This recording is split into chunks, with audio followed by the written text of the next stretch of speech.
ఈరోజు అంటే రాజకీయాల్లో విమర్శలు ప్రతి విమర్శలు సర్వసాధారణం. ముఖ్యంగా ప్రతిపక్ష పార్టీ నాయకులుగా ప్రభుత్వం వైఫల్యాల మీద ప్రశ్నిస్తూనే ఉంటాం. ఇది సర్వసాధారణమైన విషయం.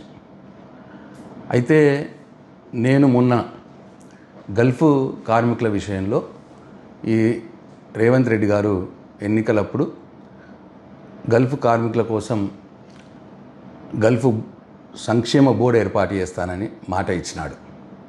ఇప్పటి మటుకు చెయ్యలేదు అని అడిగిన నేను. అట్లనే ఎన్ఆర్ఏ సంక్షేమ బోర్డుకు ఏర్పాటు చేస్తామన్నారు. ఇప్పటి మటుకు చేయలేదు అని అడిగిన. అట్లనే టోల్ ఫ్రీ నంబర్, అంటే గల్ఫ్ కార్మికులకు ఏమైనా ఇబ్బందులు ఉంటే డైరెక్ట్ టోల్ ఫ్రీ నంబర్ మాట్లాడితే ప్రభుత్వం సాయం చేస్తుంది అని టోల్ ఫ్రీ నంబర్ ఏర్పాటు చేస్తాము అన్నారు.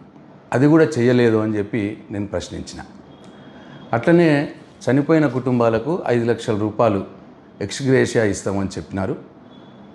ఇంకా చాలామందికి ఇవ్వాల్సి ఉన్నది, కొద్దిమందికి ఇచ్చిండ్రు అని చెప్పిన నేను. నాకున్న సమాచారం ప్రకారం కేవలం బాల్కొండ నియోజకవర్గంలో ఇంకో 10-11 మందికి ఇవ్వాల్సి ఉన్నది. లిస్టు నా దగ్గర ఉన్నది.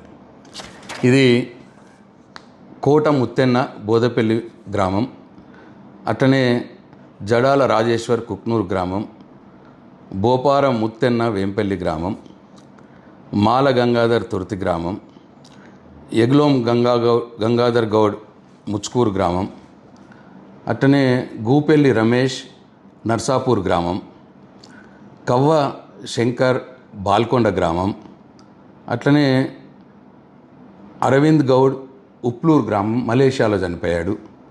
అట్లనే పచ్చనల్పూర్ గ్రామానికి సంబంధించి గోజ కిషన్, షాబేర్ అలీ. వీళ్ళకి ఇంకా రావాల్సి ఉన్నది. వీళ్ళకి రావాల్సిన వాళ్ళకు కూడా ఇంకా రాలేదు, వాళ్ళకు కూడా ఇప్పియండి అని చెప్పి నేను అడిగిన. దీంట్లో తప్పేమున్నది? ప్రతిపక్ష నాయకుడిగా, ప్రతిపక్ష పార్టీ ఎమ్మెల్యేగా నా బాధ్యత ఇది. ప్రభుత్వాన్ని ప్రజలకిచ్చిన మాట నెరవేర్చమని అడిగే బాధ్యత నా మీద ఉంటుంది. రేవంత్ రెడ్డి గారు అనేక హామీలు ఇచ్చినారు, హామీలు అమలు చేయట్లేదు, ప్రజల్ని మోసం చేస్తూ ఉన్నాడు అని చెప్పిన. దానికి మానాల మోహన్ రెడ్డి గారు నా ఇంటి మీదకి ముట్టడికి వస్తా అని చెప్పి మొన్న సవాల్ విసిరినారు. నా ఊరికి వస్తా, వేల్పూర్కి వస్తా, నీ ఇంటి మీదకి వస్తా అని చెప్పి సవాల్ విసిరినారు.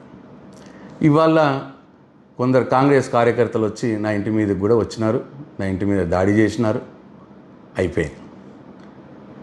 ఇప్పుడు మానాల మోహన్ రెడ్డి గారి కడుపు చల్లబడ్డదా? ఇప్పుడు